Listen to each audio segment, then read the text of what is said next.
Вести на Канал 8. Добро вечер. Комплетна климатизација на детското оделение, душеци, постелнини и инхалатори. Донација од германската амбасада за потребите на општата болница. Амбасадорката на Германија Гудрун Штајнакер во посета на Кочани. Германската амбасадорка Гудрун Штајнакер во посета на Кочанската општа болница оствари средба со градоначалникот Димитровски и директорот на јавната установа Дејан Апостоловски. Повод за средбата беше да види под кои услови функционира детското оделение и донацијата од германската амбасада за Кочанската болница, која се состои од 10 климатизери, 20 душеци, 25 комплет постелнини и 3 инхалатори за потребите на оделението. Амбасадорката Штајнакер задоволна од функционирањето на детското оделение, како и од тоа како се искористени германските пари. По она што го видов денеска сум навистина многу задоволна. Среќна сум што можевме да донираме и она што го видов што е направено со германските пари навистина многу ми се допадна. Во рамките на нашите мали проекти германската амбасада се обидува што е можно повеќе општини да опфати во Македонија. Малите проекти значат и ограничен број на средства. Не е исклучено дека може да има соработка, но имаме многу барања и се трудиме сите општини да ги задоволиме со истите. Директорот Апостоловски задоволен од посетата и од донацијата која беше повеќе од потребна на ова оделение. Сакам да изразам благодарност и задоволство на присуството на амбасадорот на Република Германија во Македонија и сакам од мое име и од име на вработените на општа болница Кочани да се заблагодарам на донацијата и да кажам дека таа е на вистинско место дадена и за нашите најмали пациенти чисто здравје ни е особено важно и престојот во општа болница Кочани во детското оделение да ја биде малку попријатен, поподнослив и да што помалку престојуваат на него. Ова не е прв проект кој што германската амбасада го поддржува во Кочани. Има донирано повеќе проекти во градот, а соработката ќе продолжи и понатаму. Имаме проекти кои што течат со КФВ банката, со комуналното претпријатие Водовод, со ГИС, нивната агенција, државна агенција за помош со општината Кочани и еве конкретно овде е формалното пуштање на оваа донација која што ја имаме. Очекувам дека таквата соработка ќе продолжи и во наредниот период. Освен за тековните проекти се разговараше и за можно реализирање на други проекти, а како приоритетен Димитровски го спомена подобрувањето на условите на 40-тината семејства што живеат во старата касарна во Кочани. За догодина општина Кочани планира да штеди средства за јавно осветлување. За таа цел ќе инвестира близу 100.000 евра, при што дел од парите ќе се потрошат за замена на класичните живини со штедливи лед светилки. Околу 6 милиони денари планира да вложи Кочанската локална самоуправа до година за поправки, односно одржување и за нови инвестиции во јавното осветлување. Најголем дел од парите ќе се потрошат за замена на постојните живини светилки, како и за придружната опрема и инсталација. Околу половина милион денари пак се планира да се потрошат за набавка на современа така наречена Solid State Light технологија, односно лед светилки со неопходна опрема за нејзино користење. При тоа, покрај постојните ќе се постават вкупно 25 нови светлички места со ваква технологија, со различна моќност на осветлување. Дополнително ќе се инвестира и во замена на оштетените или прегорени светилки на веќе инсталираните столбови, каде како извор се користи соларната енергија. На тој начин, општината планира да ја зголеми енергетската ефикасност, односно да заштеди на трошоците што ги плаќа за јавно осветлување. Во градот и другите населени места сега има околу 3100 светлички места, од кои најголемиот дел се со класични светилки, кои просечно годишно трошат над 220.000 евра.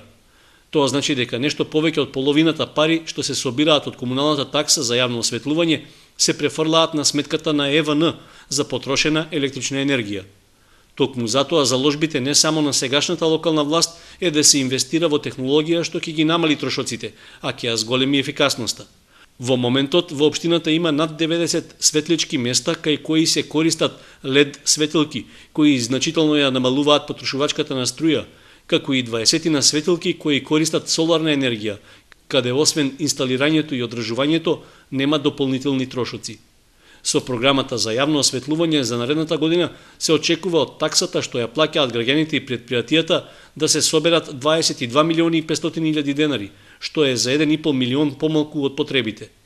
Се предвидува разликата што ќе се појави да се покрие од буџетот на општината. Есенската сеидба во Кочанско доцни. Отсуството на врнежи е главната причина што досега се засеани само 25% од површините.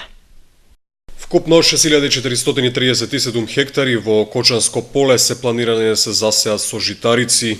Есенската сеидба досега е реализирана со само 25%. Најмногу ќе се сее пченица и тоа на 3427 хектари, од кои 2942 им припаѓаат на индивидуалните земјоделци. До сега се засеани 675. 2695 хектари пак се предвидени за јачмен. Сеидбата е завршена на 475. Рж ќе се сее на 60 хектари, од кои веќе се засеани 15, а афион е посеан на 5 хектари од вкупно планираните 20. Останатите отпаѓаат на други култури. Обилните дождови што паднаа во Кочанскиот регион исклучително поволно ќе влијаат врз есенските култури, иако се уште не се задоволени оптималните потреби за влага во почвата. Дождот ќе овозможи нормални услови за површинска обработка и подготовка за сеидба, како и поникнување на посеаните површини. Токму неговото отсуство е една од главните причини поради кои сеидбата доцни. Таа принудно почна во сушни услови на површините каде беше овозможен влез на земјоделската механизација, за да се запазат оптималните сеидбени рокови. Вода во подлабоките слоеви на почвата нема, а тоа се клучните резерви за успешно навлегување на посевите во услови на презимување. Евентуални нови врнежи би го намалиле дефицитот на влага во почвата уште повеќе, но без оглед на тоа, стабилното и суво време ќе овозможи непречено изведување на сеидбените активности.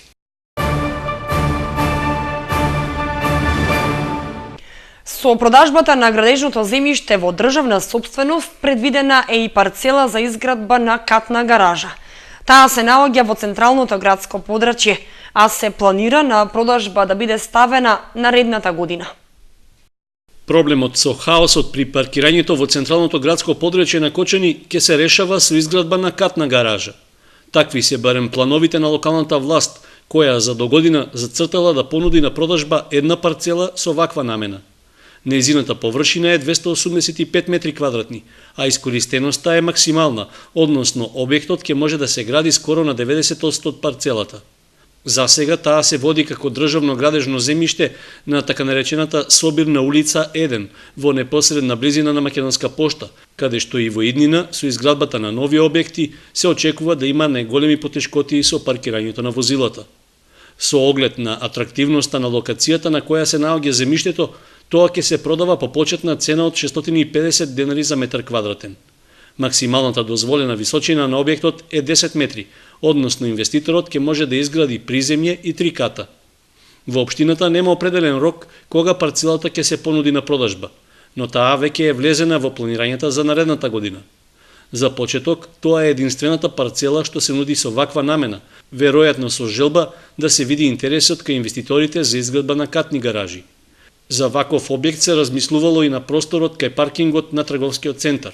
И со неодамна објавениот конкурс за избор на архитектонско уредување на плоштадот во Кочани, еден од условите беше да се обезбеди соодветен простор за паркирање за потребите на објектите што се во негова близина. Понудата на парцелата за катна гаража е влезена во програмата за продажба на државно земјиште за догодина. Амбициозноста на локалната власт да обезбеди соодветно паркирање во централното градско подрачје е според примерот на Скопје, каде во рок од година-две се изградија поголем број такви објекти. Останува отворено прашањето за исплатливоста и економската оправданост на ваквото решавање со паркинг простор. Започнува постапката за избор на изведувач за изградба на делница од локалниот патен правец Кочани-Јастребник. Инвеститор на активностите е локалната самоуправа, а ќе се користат пари од Агенцијата за поддршка на руралниот развој. Општина Кочани ќе го гради локалниот патен правец од браната градче кон планинското село Јастребник. Веќе е објавен јавниот тендер за избор на изведувач на градежните работи, чија процената вредност изнесува над 4 милиони и 700 илјади денари. Парите се обезбедени преку Агенцијата за финансиска поддршка на земјоделството и руралниот развој, а пријавувањето на заинтересираните понудувачи е до 3 декември. Градежни работи за пробивање и проширување на овој патен правец беа изведувани пред околу 7 години, со што се овозможи полесен и скратен пристап до Јастребник. Според планската документација, наскоро по завршувањето на работите, делницата од мотелот Градче до мостот на Мала река ќе добие асфалт. Тоа е пат во должина од 710 метри, со ширина коловозот, асфалтниот коловоз од 4 метри, така што ние исто така планираме да го продолжиме тој патен правец. Тоа се работи за негде околу 245 метра. Тоа е најлошиот дел од мостот на Мала река до рамниот дел кај што се слегува кај водопадите. Со ова мислам дека би решиле голем дел од проблемите на луѓето кои гравитираат према селото Јастреб. Се очекува по изборот на изведувач, а во зависност од временските услови, градежните работи да стартуваат во почетокот на идната година. Освен овој патен правец, во локалната самоуправа планираат инвестиции и во другата сообраќајна инфраструктура во населените места во општината. Исто така се одобрени средства за изградба на улици во село Горни Подлог и во село Мојанци. Така да со ова ќе бидат заокружени и изградени поголем дел од патишта во овие села.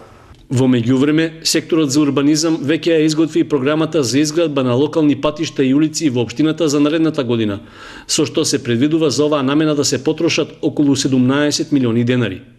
Покрај споменатите активности, со дел од парите ќе треба да се доврши изградбата на делницата од Пантелеј до село Рајчани, како и мост на реката Масалница во населбата Оризари. Изборните дела во 3 тома, зборови по дворови, шарки и жарки и очите на денот на поетот Стојан Тарапуза, представени пред кочанската јавност. 80-тиот роден ден на детскиот писател и 55 години членство во Друштвото на писатели на Македонија, повод за средбата со читателите. Поезијата на Стојан Тарапуза е вонвременска и со исто задоволство ја читале и оние што некогаш биле деца, а и оние што растат сега, рече писателот за деца Горијан Петрески во својот говор за Тарапуза на средбата со кочанската јавност и учениците од основните училишта.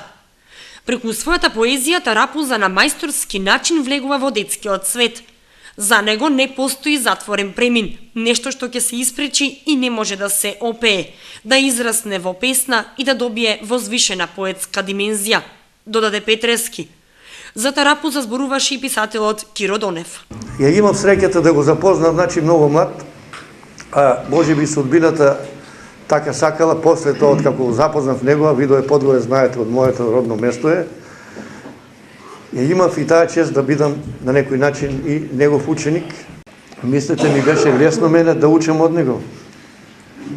Се што ќе напишев јас, тој знаеше како на ренгер да го види и да ми каже: ова не ти чини, ова ти е добро, запази го, зачувај го, хуморното.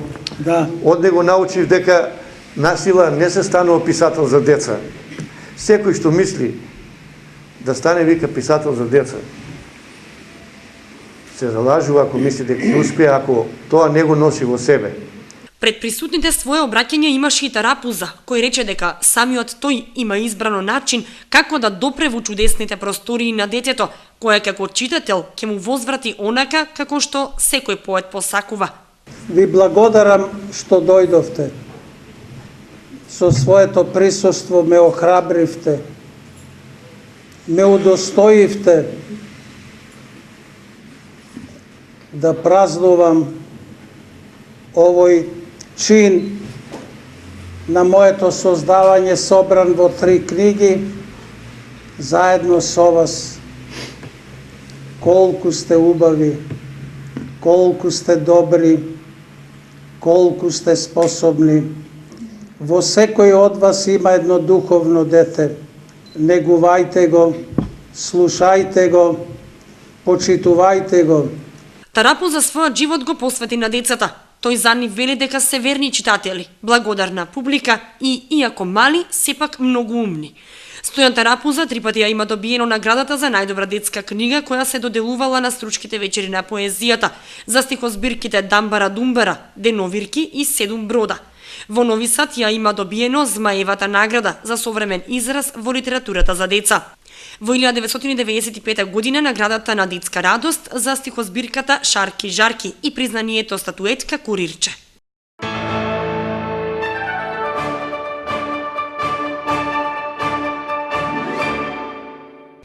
Тројцата писатели го завршија литературниот карван во Кочани. Како благодарност за посетата, градоначалникот Димитровски подготви прием за нив.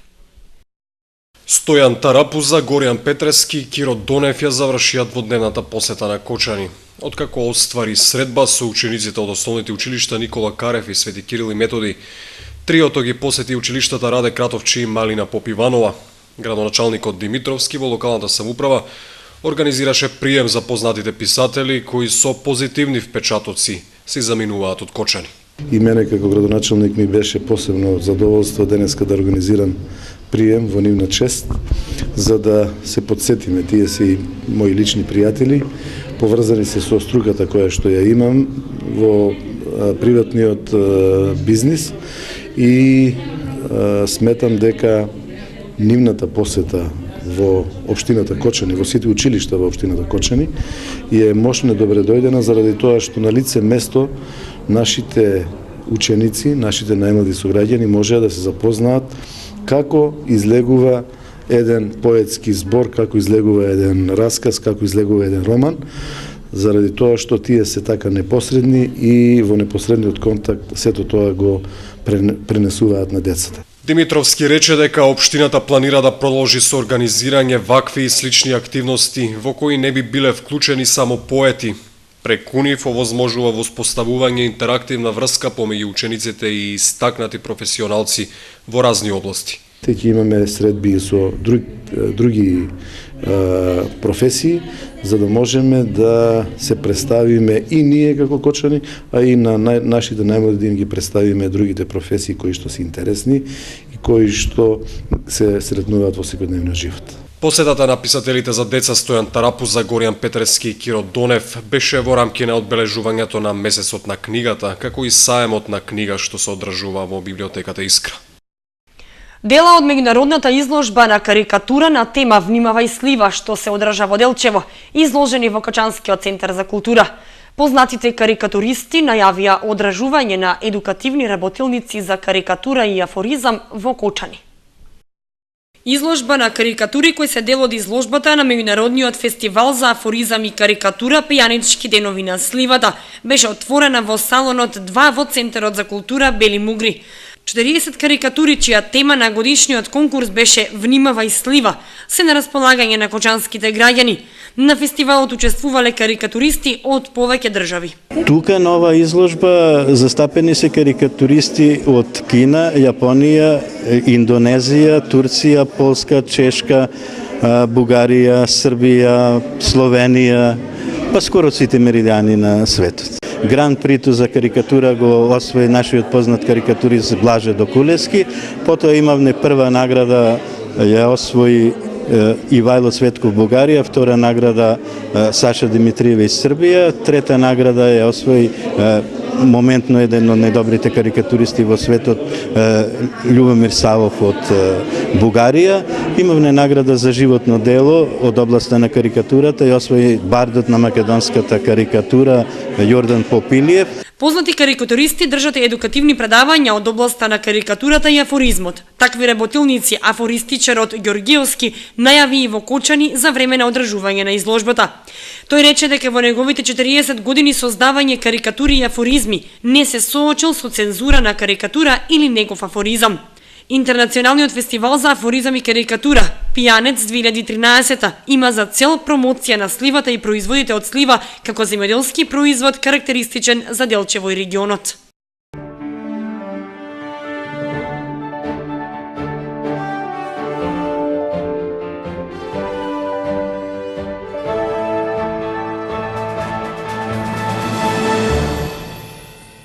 Следува информацијата од спортот. Нов голем меѓународен успех на каратистите на Партизан. Клубот со нова жетва на медали на традиционалниот турнир во Ниш, Србија. 16 медали во поединечна и 1 во екипна конкуренција освоја членовите на карате клубот Партизан на овогодишниот турнир Гран При Ниш. 14 од индивидуалните одличија кочанските каратисти ги освоија во кати, а преостанатите две во борби.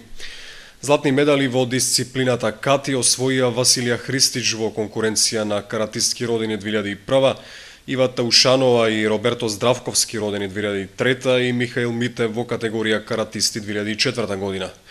Со сребро се закитија Мартина Шахинова и Никола Донев во конкуренција 2003 година, Павел Димитриев во 2002 и Клементина Донева во 2001 година.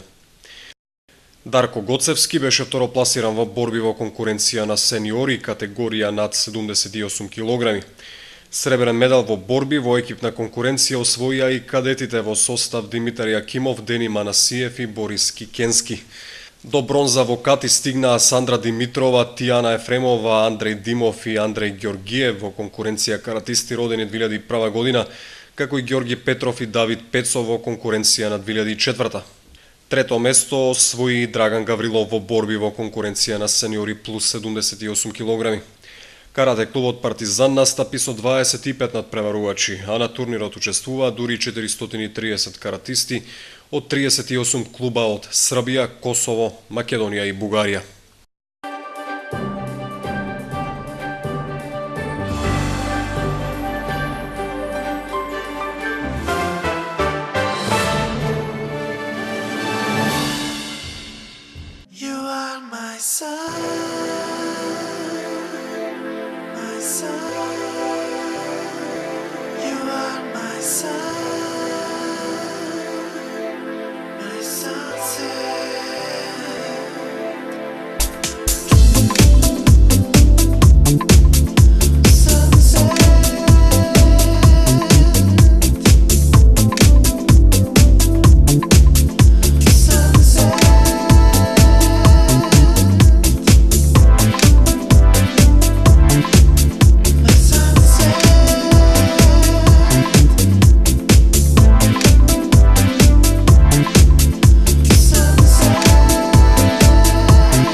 Вестите на Канал 8 завршија. Ви благодариме што бевте со нас.